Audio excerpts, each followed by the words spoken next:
बढ़िया लग रहा है पीछा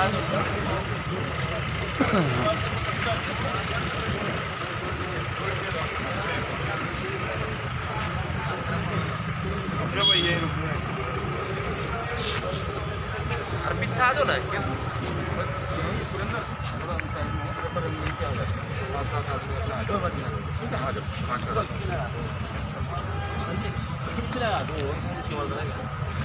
ठीक है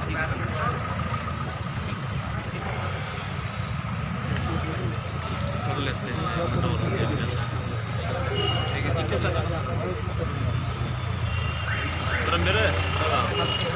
मेरे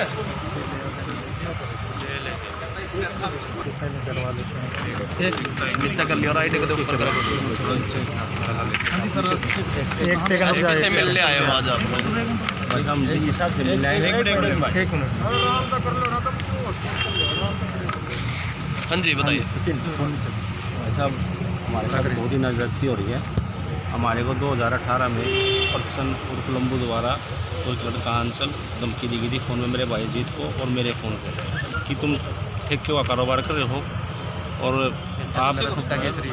आप हमारे को पैसे दो। मैं भाई किस बात के पैसे दें, ये हमारी बदमाशी के पैसे 20 लाख रुपए देने पड़ेंगे साल भर में, या 2 लाख रुपये ना दो या इकट्ठे 20 लाख रुपये दो। मेरे भाई ने और हमने दोनों ने मना कर दिया कि हम पैसे नहीं देंगे।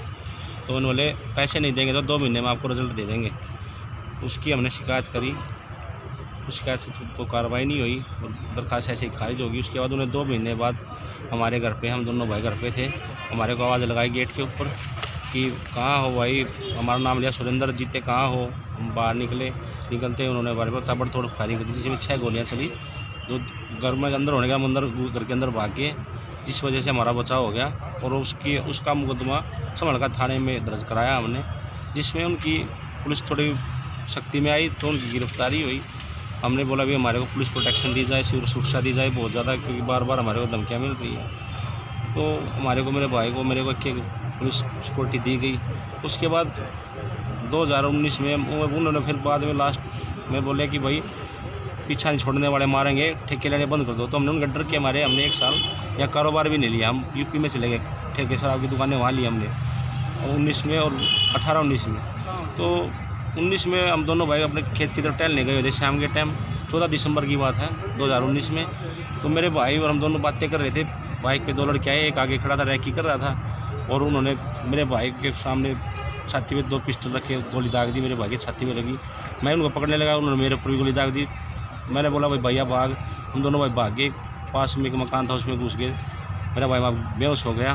अपने भाई को उठा के घर पे ले गया, गाड़ी में बिठा गया प्रेम हॉस्पिटल पानीपत में, उसका ट्रीटमेंट करवाया। और उसमें 3 लड़के जो थे उनमें एक लड़के की गिरफ्तारी हुई, 2 की आज तक भी गिरफ्तारी नहीं हुई। हम बार बार प्रशासन से गुहार लगाते रहे कि हमारी सुरक्षा बढ़ाई जा रही, हमारे बार बार हमले हो रहे हैं। तो हमारे को ना तो सिक्योरिटी देगी, फिर हमने कि भाई सिक्योरिटी नहीं देते तो हमारे परिवार के लड़के रख लेंगे साथ में, 2-4 लाइसेंस बना दो हमारे, और जिससे हम अपनी खुद की सुरक्षा खुद कर लें। उसमें भी हमारे कोई एक्शन नहीं लिया गया। बोले देखेंगे बनाएंगे, कोई वो नहीं, किसी का कोई लाइसेंस नहीं बनाया, ना हमारी कोई सिक्योरिटी बढ़ाई गई। और फिर हम 1 हफ्ता पहले हमारे पास फिर मैसेज आया किसी के माध्यम से कि भाई पैसे तो तुम देने नहीं पर तुम अपनी जान से हाथ धोओगे। वहाँ पे पैसे तो देंगे, जान से हम बेशक चले जाएँ, हम झुकेंगे नहीं, हम किसी बदमाश के सामने सरेंडर नहीं करेंगे। तो उस बात का पता नहीं, हम सतीश वत्स अपने एसपी साहब उस टाइम आए नहीं थे, या इंचार्ज डीएसपी साहब वत्स जी थे। हम इनसे मिले, एप्लीकेशन लगाई कि जी उन पे इनाम कर दो, 1 साल हो गया अभी तक जो पकड़ में नहीं आ रहे हैं, छोटे छोटे मुकदमे पे इनाम हो रहा है, हमारे पे तो इतनी बार वारदात होने लग रही है। तो वत्स जी ने बोला कि भाई ठीक है, हम कोशिश करेंगे, माँ जी हमारी सुरक्षा बढ़ा दो। हमारे को अभी भी संज्ञा हो रही है कि हमारे पे दोबारा अटैक होने वाला है, तो तैयारियां उनकी चल रही है। हमें किसी के माध्यम से पता चला कि भाई एक्टिविटियां बढ़ रही है, तुम्हारी रैकी चल रही है। उसी दौरान 2 लड़के मेरे घर पे गए हैं, जो CCTV कैमरे थे।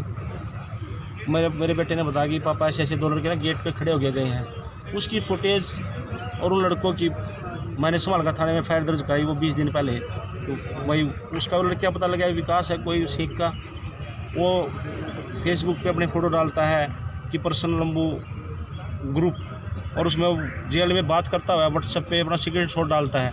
जो मैंने उसकी फेसबुक से वो निकाला, वो भी मैंने फ़ोटो बनवा के पुलिस को दिया कि ये पर्सन लंबू से जुड़ा हुआ है, आप इसकी गिरफ्तारी करो। उसकी भी गिरफ्तारी नहीं हुई। उसके बाद 1 हफ्ते पहले हम फिर मिले कि जी हमारी रैकी चल रही है पूरी, और जी हमारी सुरक्षा बढ़ा दो, हमारे को गार्ड दे दो और पुलिस दो। या हमारा लाइसेंस बना दो। बोले ठीक है देखें। उसके बाद ये 19 तारीख को परसों मेरा भाई ठेके पे बैठा हुआ था, मैं भी वहीं था। मेरी किस्मत थी, मैं 1 घंटा पहले कोई काम से ज़रूरी कोई भाई आ गया साथी, उसके साथ मैं गाड़ी में बैठ के साथ चला गया। नहीं, हमारे दोनों भाइयों की पूरी तैयारी थी कि यार दोनों भाई इकट्ठे हैं, दोनों को मारना ही है, किसी को छोड़ना नहीं है। और मेरा भाई, मैं घर पे चला गया, मैंने अपने भाई को फ़ोन किया कि भाई कहाँ हो। बोला भैया मैं भाई ठेके के अंदर बैठा हुआ हूँ। भाई मैं बाहर मत निकलना, और निकलो तो तुरंत गाड़ी में बैठ के अपने घर पर आ जा, लेट हो गया है। तो 8 बोला भैया ठीक है मैं आ रहा हूँ।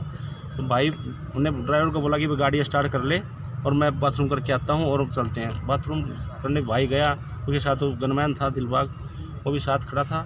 लेकिन वो जैसे ही बाथरूम करके बाहर निकला तो वो तैयारी में थे, उन्होंने अंधाधुंध फायरिंग कर दी। और ड्राइवर बेचारा गाड़ी में से स्टार्ट करा, गाड़ी नीचे उतरा, उसको भी गोली मार दी।